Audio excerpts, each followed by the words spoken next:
Greetings, everyone, and a big, fat, wonderful, happy new year to you all as we begin 2024 with all kinds of. I have a lot of optimism for this year, actually. My name is David McLeod, and I am your life mastery coach and author of the wonderful little book, A Life to Die For. I'm also one of the co-authors in the best-selling series, The Wellness Universe Guide to Complete Self-Care. Welcome to Life Mastery TV, your source for inspiration, empowerment, and fulfillment. This is episode 237, and today we're talking about leading from the heart. I thought this would be a great topic to start the year with because we all have to come from a place of leadership one way or another, right? And I think most people agree that the models of leadership we have experienced for centuries, I think, are long overdue for revision. Many of us can easily appreciate that true leadership transcends mere positions of authority. It goes beyond titles and formal roles. It has nothing to do with holding the reins of power. Although sometimes, having those attributes are characteristics of being a leader. But really, true leadership embodies the ability to inspire, to guide, and to influence others towards a common goal. And it's about fostering positive change, facilitating growth, and creating a shared vision that motivates individuals to contribute their best efforts.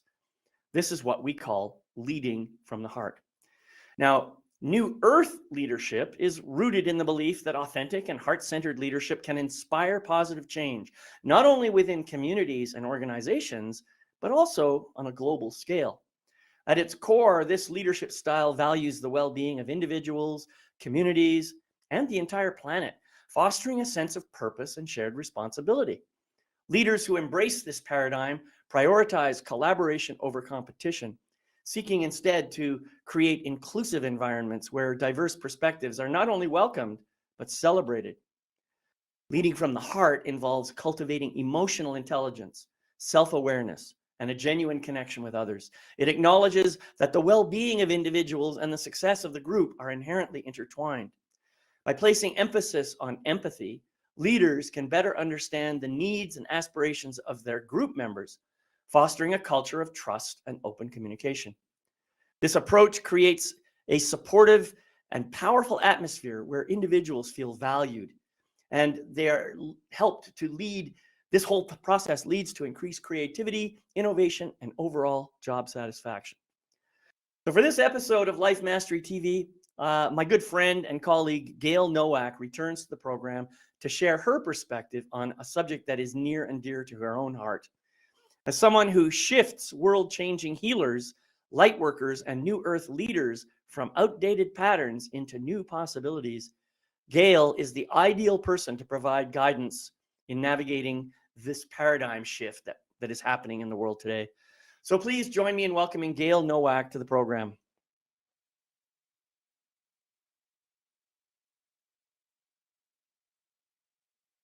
Well, welcome, Gail. There you are. Here I am. Thank you again for joining me, especially on short notice. I really appreciate having you here. Yeah, thank you for having me back on the show. I'm excited to talk about this with you. Yeah. And I do, as I said, I know this is something that's near and dear to your heart. I hear you talk about it all the time. I see a lot of the posts that you put on social media, and I guess my curiosity now is, well, what is it that about your life that has brought you to this place of making leadership, especially heartfelt leadership and New Earth leadership, so important for you? Yeah, that's a great question. And I want to touch on a few things here. Where to start? Where to start? So you're asking what has kind of led me here. And I would say that it's been a series of things, but this piece in particular around leadership has really come to the forefront, I would say, over the last 12 months in particular for me. And interestingly enough, I have always or often found myself in what other people might consider positions of leadership and not necessarily thought of myself as a leader. Right. And I think that this year was really the year for me to recognize my own natural leadership energy and abilities. And the way that that came about was through a lot of trials and tribulation. That's the way it often works. Yes, that is the way it often works. And I would say exactly a year ago, I was in a really interesting place of uh, doing some really deep soul searching on whether or not I was going to continue my entrepreneurial journey, whether I was going to stay in my marriage, um, looking at a lot of the family dynamics, dealing with children in crisis, my own children in mental health crisis, and had a lot of things coming at me all at once. Mm. And feeling really drained, feeling really exhausted, abandoned, alone, and kind of in that place of like, why have you forsaken me? Like, really sort Yeah. of brought to my knees.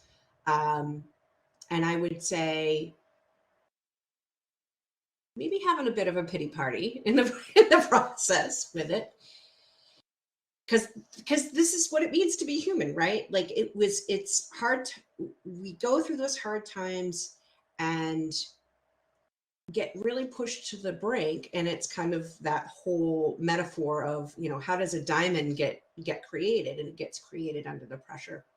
And Right. really having come to the other side of that a year later and being able to look back, I can see how this was really setting me up for, number one, like upgrading my energy through chaos. And by the way, I'm not the only one who's experienced this in particular in 2023. I've Oh, of talked course. to a Yeah. variety of people who have said the same thing, different details, but very similar experience of these energetic upgrades through the chaos of the past years, past year and past years.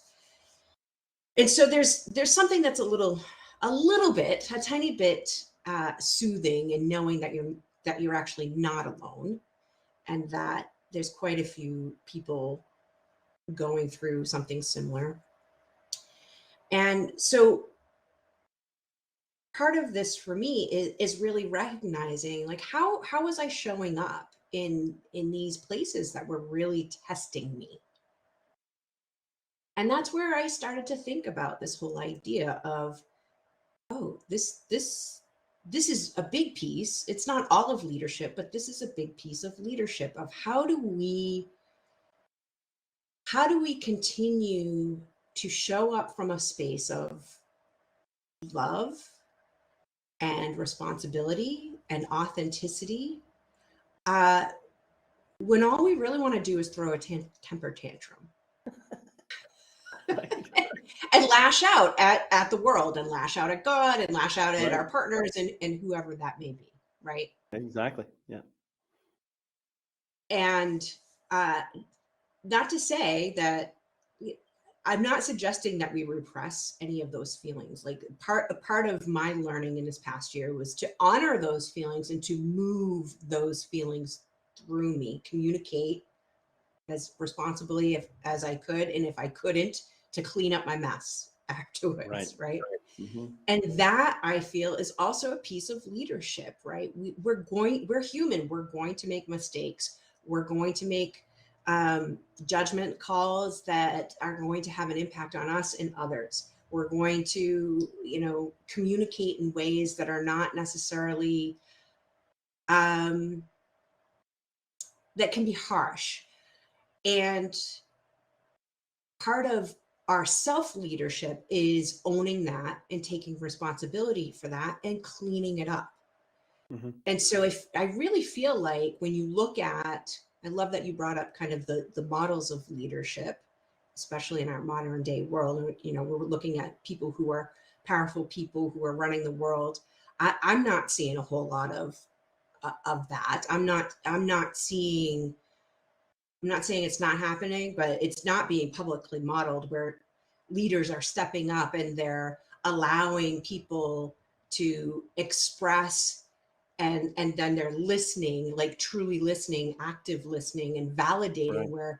where those people are coming from, and owning their own side of the street of things. I'm not seeing a whole lot of that. I don't know if you are, and if you are, tell me Well, where so those spaces are. let me just respond to some of what you said here. First of all, I do remember you and I, as we have developed our friendship and gotten to know each other, I do remember you sharing some of this with me privately, and last year, and I also remember that right around this time, it might have been a little bit later in the year, I think, um, I reached out to you to join me on my soul empowerment program, and I found it interesting that you pretty much jumped at that. I think that was kind of what your soul was calling for. So I think that's a beautiful thing. But you know, as I listen to you speak and I hear you talk about, you know, believing that you have to show up in a certain way when really all you want to do is have a temper tantrum. And I think that's a great line, by the way. All of us have those experiences. You're not alone. Everybody has that happen. I guess people who have done more work on themselves might have a little bit more, I don't want to use the word control, but maybe they have a high enough elevation of consciousness that they're able to nip it in the bud before it gets out of control, shall we say. But for one thing, I think we got to stop making ourselves wrong for feeling this way. You know, the idea that I want to have a temper tantrum, and sometimes I actually will go into my private space and do that. I'll just yell and scream and beat the crap out of a pillow or something like that because my body just needs to get this energy out, you know?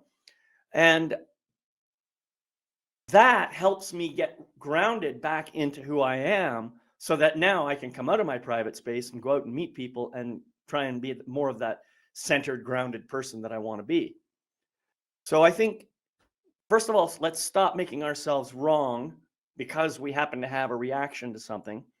And second, as we understand that maybe I'm starting to get ramped up about something, we can start to bring that heartfelt leadership into play and say, okay, this is what's happening. How am I going to deal with this right now? You know?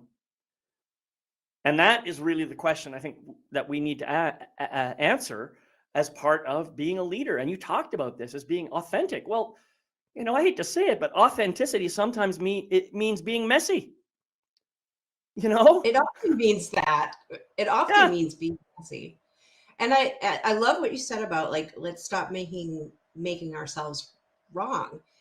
And when we stop making ourselves wrong in the sense of, hey, I'm having this feeling, I'm having this sensation, I'm having this reaction, and we try to cut it off, Yeah. or not allow it to be, that creates a domino effect that comes out down the line. It doesn't, you're just holding on to it. You're holding on to that emotion. You're holding on to that energy instead of moving it through you.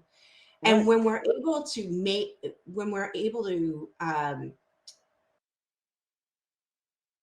I don't want to use the words right or wrong, but for the purposes of this conversation, right? Like, when we're able to accept that versus making ourselves wrong, we're then able to accept that in other people Right. and not We can make them start wrong. to develop some compassion as a result. Yeah. Exactly. And you're able to be with people in their own messiness, in their own uncomfortable feelings, without necessarily making it about, making it personal or internalizing it. Just being there and having the capacity to sit with someone when they're having their temper tantrum. Exactly. Yeah. Well, It's you a know, there's very something else here I want to say, and powerful thing. yeah, I want to say this. This is for the benefit of people who are maybe watching the recording. When I say don't make yourself wrong about it, I am not saying that you should make yourself right about it. It's really important. That doesn't give you permission to go around having temper tantrums just because, you know, you don't want to make yourself wrong. And this is part of the problem that we're seeing in our society today. We're watching people having temper tantrums all over the place because their feelings are more important than anything else. And I think obviously we have taken the pendulum and swung it way too far in the opposite direction. I'm not saying there's ever anything wrong with your feelings, but what I am saying is there's a way in which it can be healthy to express those feelings, and a way in which it can be damaging to yourself and others if you are not careful. So while I don't want you to make yourself wrong for being human, I don't want you to take that as permission to go out and just do whatever the hell you want. Because everything that you do, every thought, word, action, and emotion that you engage in has an impact on the world, has a consequence. And the consequences that you create, well, they're going to be a reflection of who you are choosing to be in that moment. And the question is, are you being a leader who's leading from the heart? Or are you being something else? So this is a really, really powerful conversation. And I just want people to understand that. So I'm sorry. Go ahead, Gail. It is a powerful conversation, and it's these are not necessarily principles that are taught, right? Right.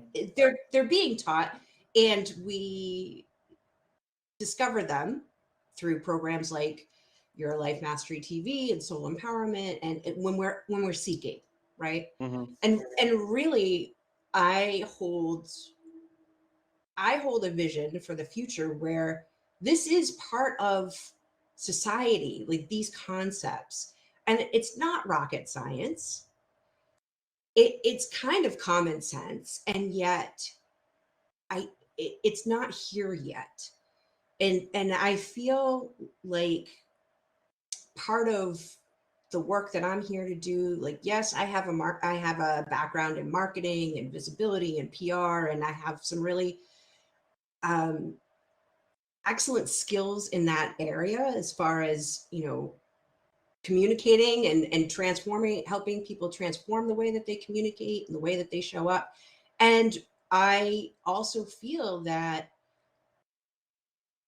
we have to really look at the way that we are leading ourselves and leading our families, leading business, leading education, leading healthcare, our systems, because changing we, right, the collective we, changing humanity, healing humanity, it begins with you and me.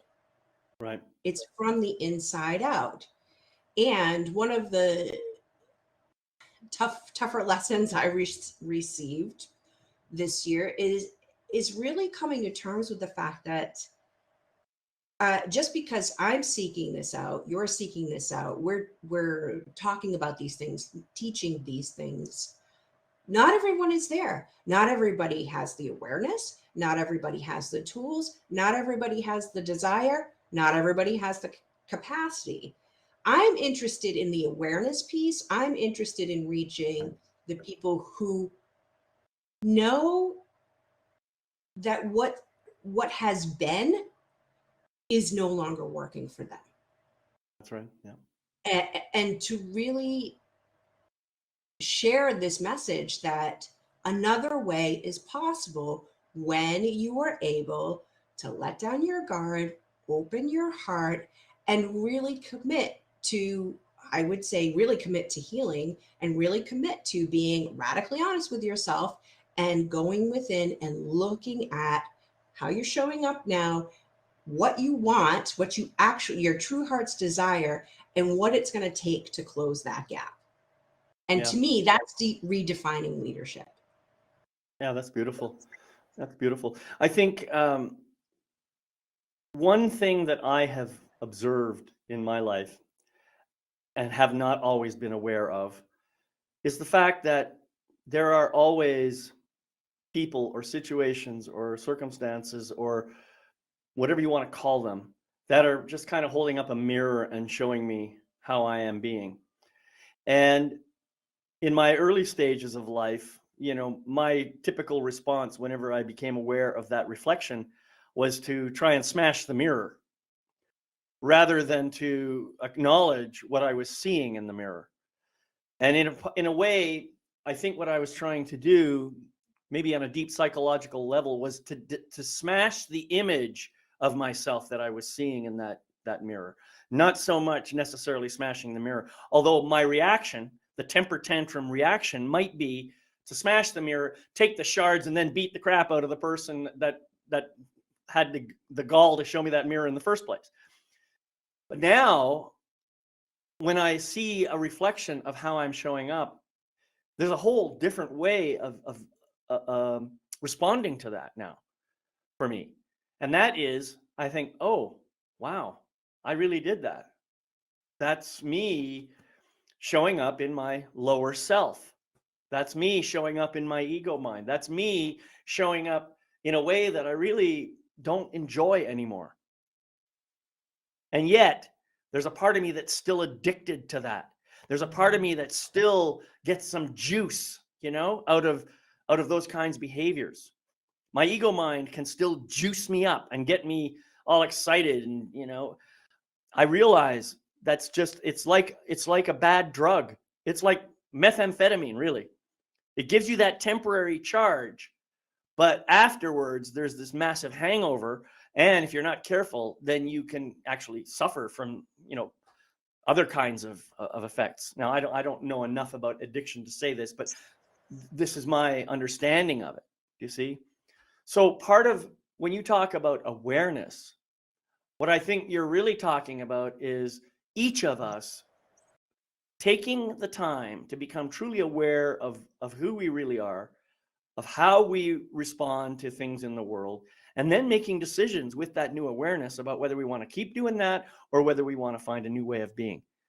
And I truly believe that New Earth leadership is all about acknowledging, all right, I've made some mistakes. Great, they're done. I'm not going to do those anymore. I might still do them from time to time, but I'm not going to consciously go out of my way to do those things anymore. I'm going to instead choose a new path. And every time I find myself slipping off that path, after all, when we create ruts in a road, it's pretty hard to get out of those ruts, right? And what is a rut but just a simple practice that we've been doing all our lives? So trying to get out of that rut might take a little time. And so therefore we have to have patience and compassion and self-love in the process of growing.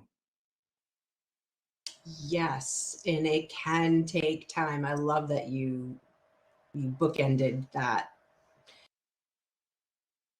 It's a journey. It's a marathon. It's not a sprint. Right. And it takes time too. At least this has been my experience. I agree with you about like what is showing up in our life, whether it's wanted or unwanted, is a reflection of what's within, and it's nuanced. It's not necessarily obvious what's being reflected back at you. Sometimes it takes time to decode it. And I want to be very careful about this because I found myself in the place of like having unwanted situations while also really being committed to doing this kind of work that we're talking about right now, and sort of being like, how is this still a thing? Why is this still here? And yes, some of it is like you're peeling back the layers of the onion, and sometimes you're not, you're thinking it's one thing and it's actually another thing. Mm-hmm. Right. And so it does sometimes take time, and I do, think that when we're really dealing on the unconscious level, even when we're doing this kind of work and we keep seeing similar things showing up, it's like the work is to make that unconscious stuff conscious. And so I love what you were saying about, you kind of alluded to the shadow work and sort of recognizing like, oh, I kind of get off on this. And it reminds me of a conversation we had earlier this year about a book called Existential Kink. And it's a great book. And I love the shadow work exercises that are in that book. And it really helped me start to uncover those deeper layers of my own patterns where I was kind of hitting the wall of like, why is this still showing up? Like, I know I don't want this in my heart of hearts and soul of souls. And here it is still. And it was exactly, well, maybe not exactly, but it's similar to what you were saying, where when you have the proper tool and the proper guide, you can go even deeper. You can reveal what's hidden. And that's what was going on, where I was like, oh, I actually, like, there's a piece of me that is creating these situations, not from a conscious place, but these situations are coming up because I get off on this one piece of it. It helps me feel, for example, powerful, right? Um, and when I recognized that, then it's just like you said, like, then I had this choice of like, okay, I see this now. Do I want to keep doing it this way, or is there a healthier way for me to feel powerful? Right? Right. Especially Now, you having grown mentioned a up. book, so I just I want to did. make sure I got it right. It's Yep. Existential Kink, right? Yes. And I All can't right. remember who So wrote it, but yeah. I went Yeah. up and I grabbed it. There's a link to it. It's on Amazon. It's a book written by what's her name here? Carolyn Elliott. Yeah. And Yeah. It's a great read. She's got like really great humor. And it kind of makes like this whole idea of, ooh, the darker sides of me, like, right, no, it's not bad. It's just part of who you are. Right. And that's learning right. how to play and work with that and leverage it and use it to transmute the unwanted things in your life. Right. And so there's a lot we can talk about there, but before I do, I want to just say I really loved your use of the word decode, because that's often what it takes. And I think you're absolutely right. We look at something, we see it, and we interpret what we see based on the filters that are in our system right now. And so what we think we see might not be the actual truth. And so it's important to really dive deep into what we're seeing and say, okay, is this really true? Is this really true? Is this really true? And just keep doing that. And eventually we get down to a point where it starts to resonate in the heart and you say, yep, that does seem true to me now. So that's kind of the process of decoding that I think you're referring to. That's my interpretation. But I think this is really, really important stuff. Just because we all have these unwanted, as you said, unwanted parts of ourselves. And why are they unwanted? Well, they're unwanted because we have learned somewhere along the way that some quality or characteristic of that part is unacceptable, undesirable to other people in my life. It upsets them. It gets them worried. They don't like it. And so consequently, and this almost always happens to us when we're like very young, 2, 3, 4, 5, 6, 7 years old. We're in our developmental stages and we are, surrounded by, most of us have parents that claim to love us. And for the most part, they appear to love us and so forth. But when we behave in ways that they don't like, we get the message, hey, that's not acceptable. That's not okay. That's not good. And so what do? We try to not behave that way. Or, in some way we hide it, we deny it, we disavow it, we disacknowledge, whatever, and we kind of push it into the background. But we never actually get rid of it. That's the thing. It's always a part of us because we were born with it, It's a natural component of who we are. So it hides back there for a while, but it's always sneaking out at night and, in the dark and coming out and, causing all kinds of havoc. So you'll find yourself saying things like, wow, I really didn't mean to do that. Or that's not like me at all. Or some other statement that you'll say that really it's not true. That does happen. And it is like you. So just honor it, acknowledge it, say, yep, that's a part of me that I have chosen for whatever reason to disavow. So how can I now go back to that part of myself, heal the wound that I created by casting it aside in the first place, and learn to love that part of myself and bring all of its beautiful, wonderful, magical gifts into my life? That is what shadow work is really all about. And that's kind of what we've been talking about here. And believe me, shadow work is the one thing missing from most leadership in this world. Yeah, yeah, and there's that word love again. Like that is leading into love, of being able Right. to love up those parts of yourself that you've judged or have been judged, that you've cast out, um, and really acknowledging it. Some of the work that I do with clients, it part of it is giving voice to those pieces that have been silenced and suppressed. Part of it is also like really having like kind of treating it like another person, right? Like sitting down, having a conversation with it. Sometimes it's like giving that part of yourself another job, or repurposing it in some way, kind of like what I was talking about earlier, where I was like, oh, I kind of get off on getting angry because it makes me feel powerful. Like, Right. well, I kind of see how I got there, and I don't need that anymore. Like, how would you, okay, anger, okay, power, like how do you want to be now? Like what can anger do to support me now in the present moment as an adult? you know, like Yeah, what those are great questions. Yeah. how can we yes, honor and give voice to those wounded places and heal those things, and either lovingly release it, or find a way to give it a place in who we are now. Mhm. And that's really, to me, that's integration. That's really loving self, like all of self, facing all your feelings, and loving up all those messy parts of yourself, in addition to the parts of, and some people are okay with the messy parts, and they have a hard time with like the beautiful, brilliant, like Absolutely. magnetic parts of themselves too. Right. Right. Yeah.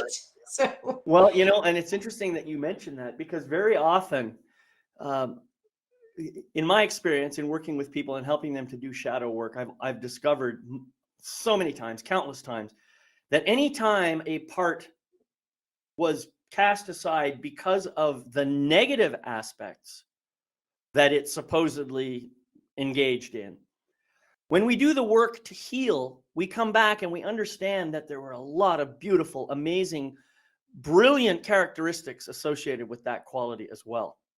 Now, just to give you one simple example, I mean, my own challenge has been, I really hate it when people call me arrogant. That just triggers me. And and so I've tried to hide that arrogant part of myself, completely unsuccessfully, by the way. I should just point out. And that's often the case with trying to hide shadows. They always show up. Other people are going to spot them a mile away. But there's another reason why they do that. We can talk about that separately. But my point is, when I really took a look at this arrogance and I started to understand what it represents, arrogance for most people means, oh, you're a know-it-all. That means you know more than other people do, and you're overconfident about it. So those are two qualities of the arrogance that I noticed. And when I thought about it, and I said, well, the truth is sometimes I do know more than other people that I'm engaged with, you know? And so why shouldn't I say what I know? Why should I hide that when I'm aware of something and I'm sharing it with you? All right, so you might get triggered and call me arrogant. Well, what's that about you that gets that going? You know? Now, the other part was the overconfidence. Well, since when is confidence a bad thing? All right, maybe overconfidence might not serve you too well, but being confident and stepping truly and fully into your authentic self, please, somebody tell me what's wrong with that. So I have really, as you said, I have repurposed this arrogance. I mean, I think part of what happened, sometimes I would have an air of superiority when I shared what I know with somebody else. Now I've learned to be more humble about that, and so it doesn't show up in the same way anymore. But I can still share what I know And I'm not saying what I know is always 100% truth. I'm just saying this is what I know. This is what I've learned. This is what I've experienced. Your mileage may vary, but let's see what happens. So I just want to put that out there and remind people that, well, we all have shadows because we all have ego minds. There's just no way we're going to get around it unless we are so enlightened that we have completely shut down the ego mind. And I don't know too many people like that, honestly. I know a lot of people who are very conscious and very highly aware, and they still have ego minds. I see that all the time. All right, so I'm not going to talk anymore about shadow. I want to get back to our topics of leadership, and I want you to talk a little bit now, unless you have a comment to say about what I was just saying. I would like to invite you to start sharing what you believe are the real qualities and attributes and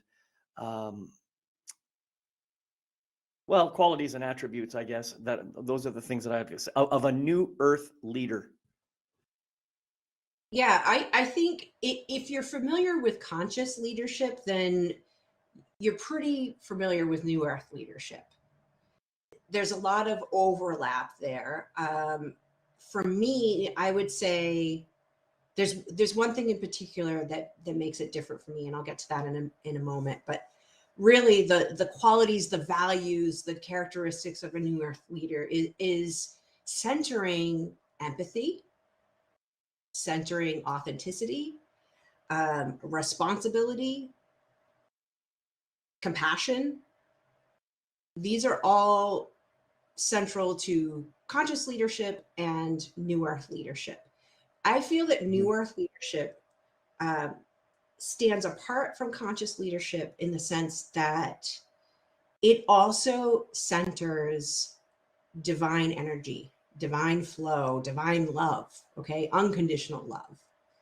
And for me, like, that's a whole other level. Mm-hmm. And I feel like that's sort of like a lifetime that's a lifetime journey, is really understanding or understanding. I like that understanding.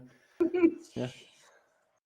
How to align, to consciously align with divine flow and allow that to unfold you versus sort of grasping and trying to manipulate the world around you. It's a different way of leadership than what we've seen for the last, I don't know, 2,000, 3,000 years, right? It's not about forcing and making things happen or 100% willpower. It's inspiration, it's intuition, it's listening and taking action on those messages that are coming from your soul, even when it's like a thing that you don't want to do or it doesn't make Now, sense. as you're talking about this, I just did a quick search because I want to make sure I got this right. I know that Eckhart Tolle wrote a book called A New Earth. Mm-hmm. So is this leadership model that you're talking about related at all to his book, or is there something else going on here that I'm not aware of? So yeah, I have not coined the phrase New Earth, and I have read that book.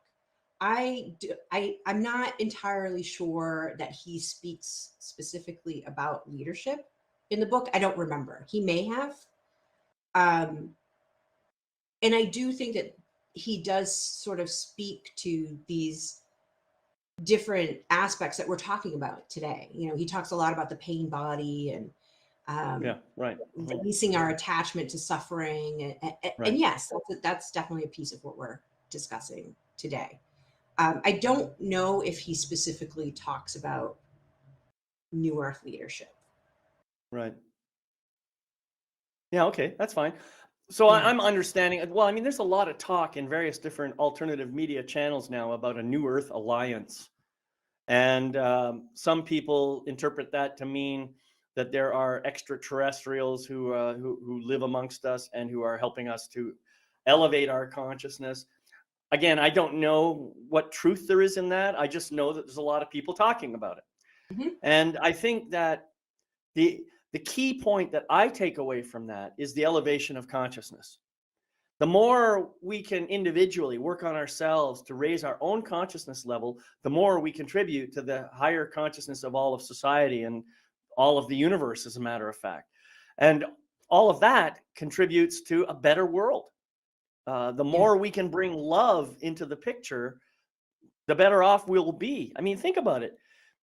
How often have we in our history and even recently used hatred as a way of trying to get what we want? You know, we have Yeah. wars, we have all kinds of things that we do to each other, and all of these energies emanate out of a very low level of consciousness that have nothing to do with really healing the world. You know, in fact, they have the exact opposite effect.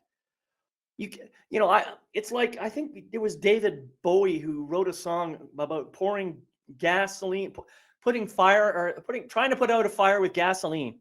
I think that's, I got the lyrics wrong, but I think, and I'm thinking that's exactly how we tend to approach a lot of our problems in the world. You know, pardon me. We try to put out a fire with gasoline, and all we're doing is making matters worse. Is really what the message is. Well, if you try to heal anything coming from any energy other than love, you are going to create more pain and suffering. Period. It's just, it's a law of the universe. It cannot be superseded. Sorry. So I think love, that is the key to everything. Yeah. Yeah. What you describe is the old paradigm leadership, leading through fear, leading with That's right. manipulation, leading with control. I power is an interesting thing. I'm 100% on board with inner power, but to me that means something very different than what the models of power we've seen in our world. Right. Right? Like I think Well, about Jesus David Hawkins as wrote, yeah, oh, go David ahead. R. Hawkins wrote a great book on that topic. He wrote Mm. a book called Power versus Force. Yeah, yeah, And yeah. I think it's really important. People should read more of David R. Hawkins' works.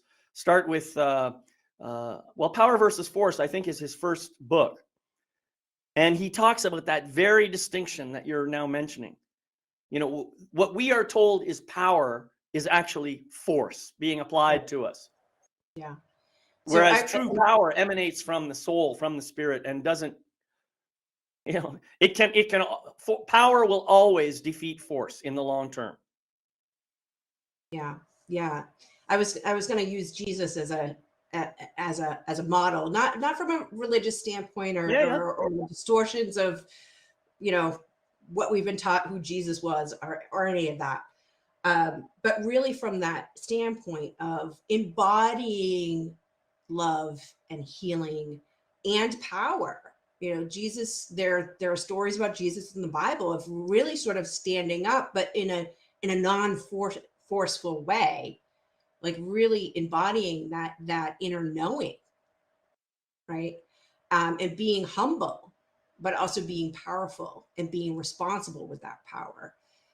Right. And you know, how many thousands of years ago has has that been, right? Like I feel that Jesus and Mary Magdalene, they planted the seeds of what is beginning to come to fruition today. That's just my belief, my perspective.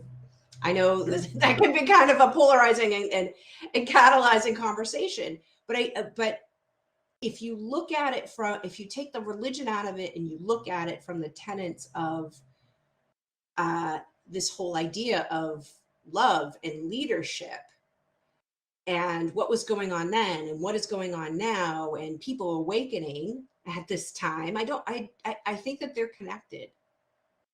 Yeah, of course. I feel that they're connected. Yeah. Yeah, yeah, yeah. Right. And just because we invoke the name of Jesus doesn't mean we're Jesus freaks.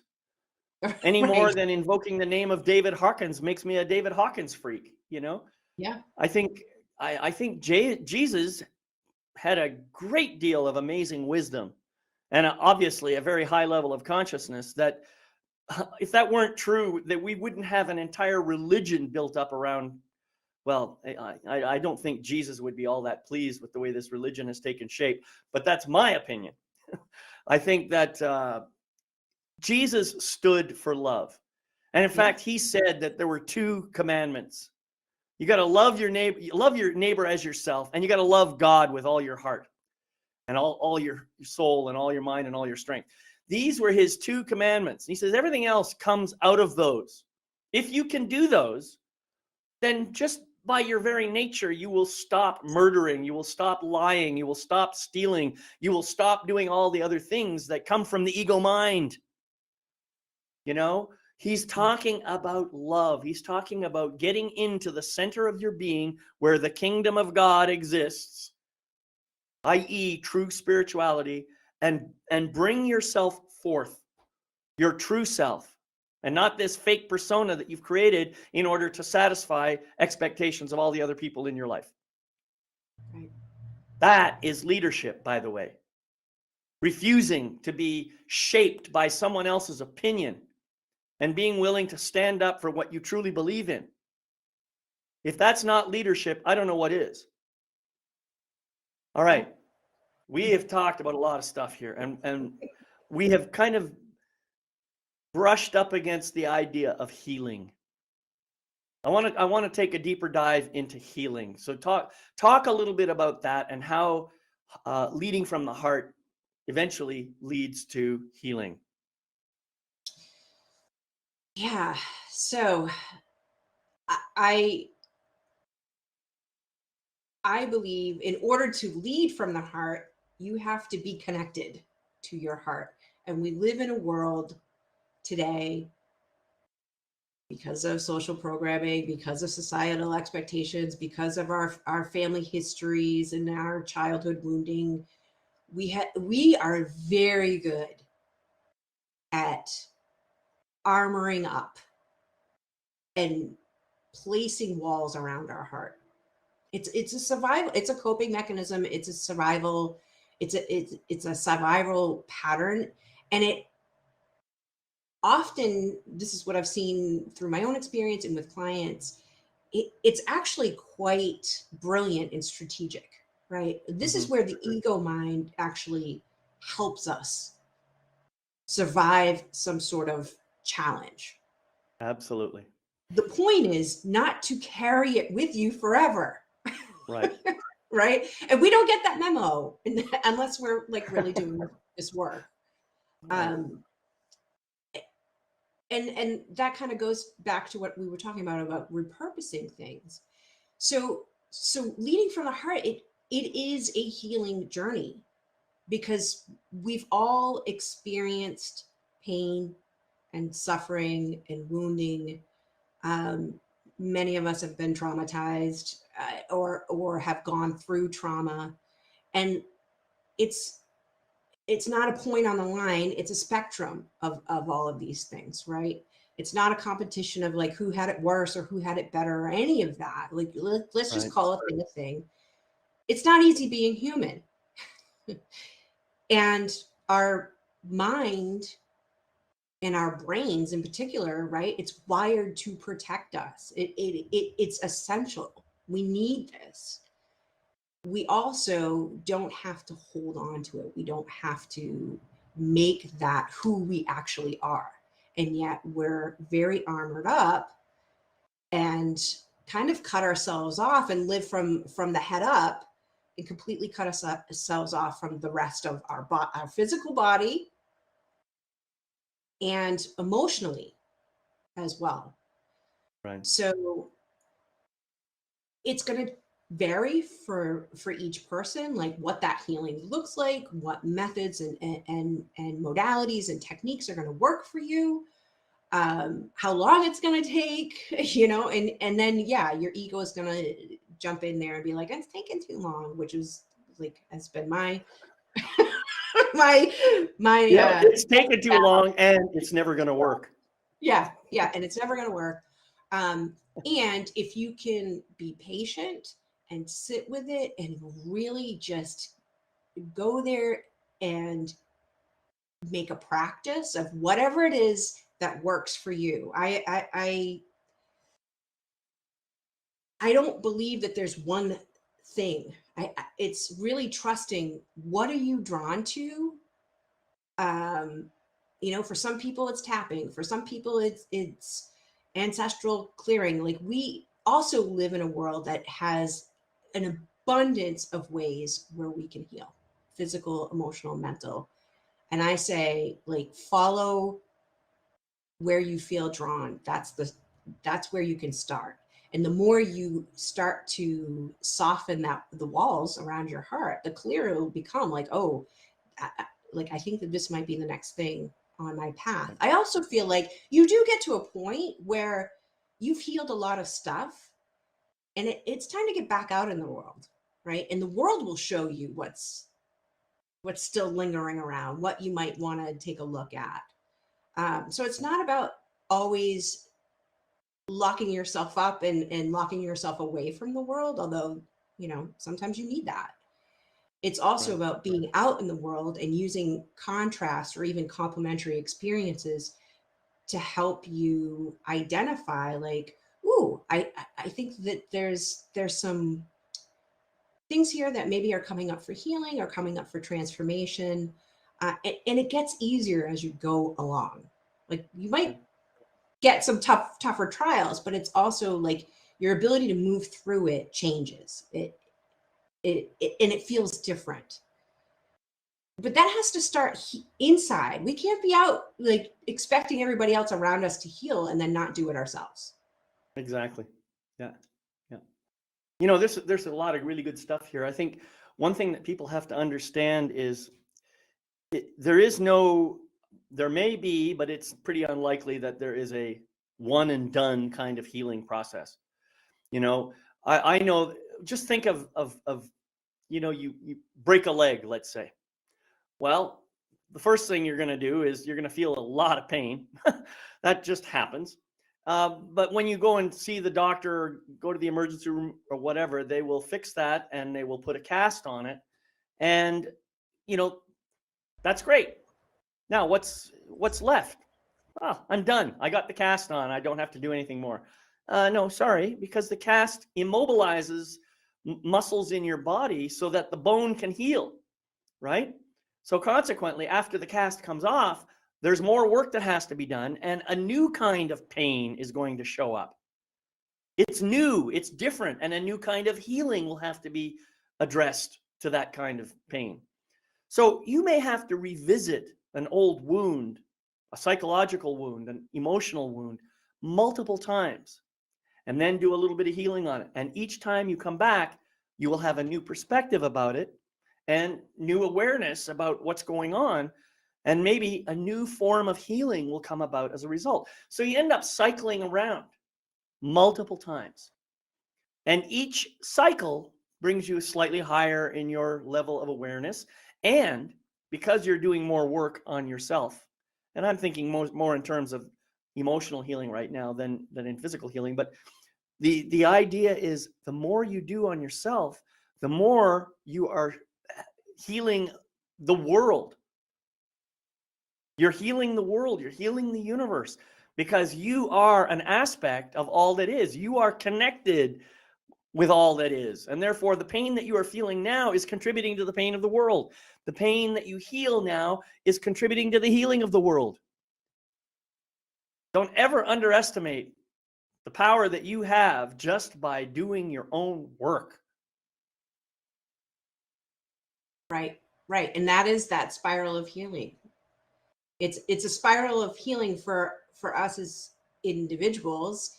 And when we're doing that healing work, that inner work on ourselves, those around us receive us differently. We show up differently, and things start to shift. We start to, I've witnessed this in my family, doing all this inner work, and the amazing shifts. And you know what? Sometimes we don't like what shifts, right? Because people don't like us showing up more as who we truly are. And that's for them. That's for them to work out. That's not for us to go back and fit in their box. That's Right. for us. Our work is like, okay, how do I stay committed to my path and accept like they're not liking this, and I'm also not going back in the box. Exactly. Yeah. Right. So and that's part of that spiral of healing too. It's going to have an impact, and you're going to notice it, and you're going to people are going to start to treat you differently, and it's going to put you in that place of like, oh, did I do something wrong? Which brings us back to what we were what we were saying at the beginning of the show of like, Right. don't make yourself wrong. You're on the right path. It's just people are you're showing up differently. People are going to have a different response to you. See, I love that you just mentioned that, because I was going to say something about this, but I have noticed in my life, first of all, that I do not have the power or the capability to change anybody else.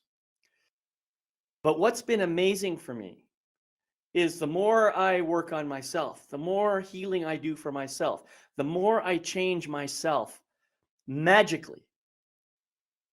It's just pure magic.